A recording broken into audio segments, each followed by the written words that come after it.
Now, you reference the historic nature of what could be her nomination. Of course, she is not officially the nominee for the party yet. That is still to be determined, though, as we'll talk about, a lot of people have thrown their endorsement behind her. But since we're taking a step back, what do you think regular voters should know about Kamala Harris that they might not be aware of if they haven't really been paying attention to her up until now? Yeah, I mean, I think she has a history of trailblazing. So we go from her, being elected statewide in California as an attorney general. She went on to be elected to the U.S. Senate, the first Black woman to be elected from the U.S. Senate to the U.S. Senate, from California, and only the second Black woman to serve in the U.S. Senate. I mean, this is a place where we really have had dismal representation, both in statewide executive offices for Black women as well as in the U.S. Senate. And so in both of those places, she's navigated being either a first and an only or first or an only. And so she knows what this path looks like. And of course, she obviously then went on to become the first woman vice president. And so this is something she's accustomed to. So in this case, being the second woman to be a nominee, the first Black woman to potentially be a major party presidential nominee, this will not be new to her. And then I would just add, in terms of her trajectory, obviously she was very successful in the Senate. I think got a lot more national attention because of the way she brought her prosecutorial skills to many of those Senate committee hearings. We know prominently, in the confirmation hearings for Justice Kavanaugh, her really putting him on the spot in a way that he was obviously uncomfortable, but really got to some answers around reproductive rights. But there are many examples like that. And I think we'll see them rotated again as she campaigns.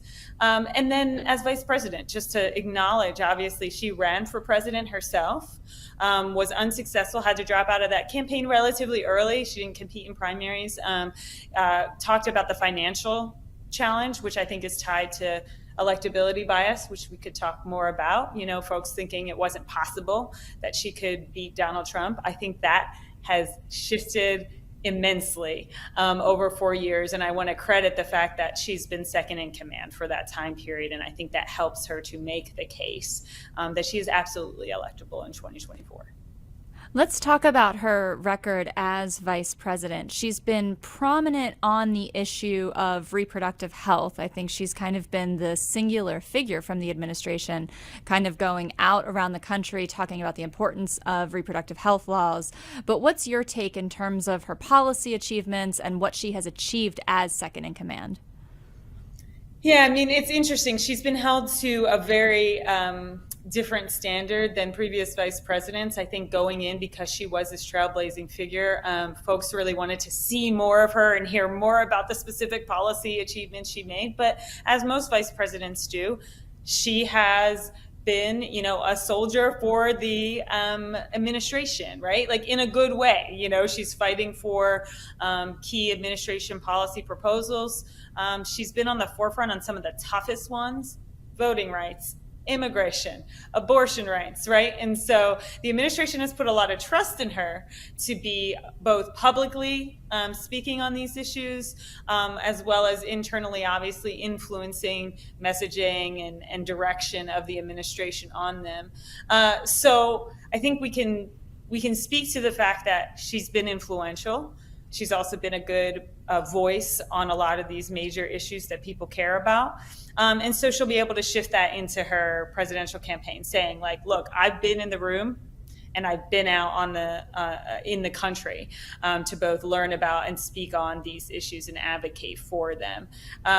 In terms of the different standards, the only other thing I want to raise there is, so folks talk about, oh, well, she has low favorability. First of all, her favorability is not that different than other vice presidents. It's also not very different than Joe Biden, right? Folks, the favorability people give often is to the administration, and that's no surprise.